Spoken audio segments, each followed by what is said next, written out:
Barclays Bank of Kenya has clawed back to growth in profitability in the 12 months ended December 2018, posting an after-tax profit of 7.4 billion shillings. Now, this represents a 7.2% growth from the same period in 2017.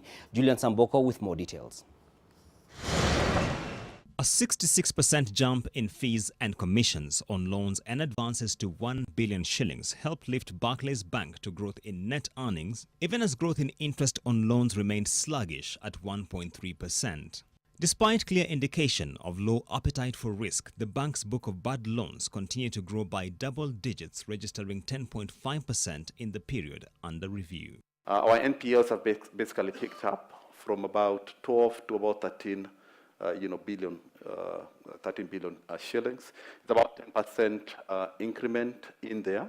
And the reason for that, we have some specific corporate names in there.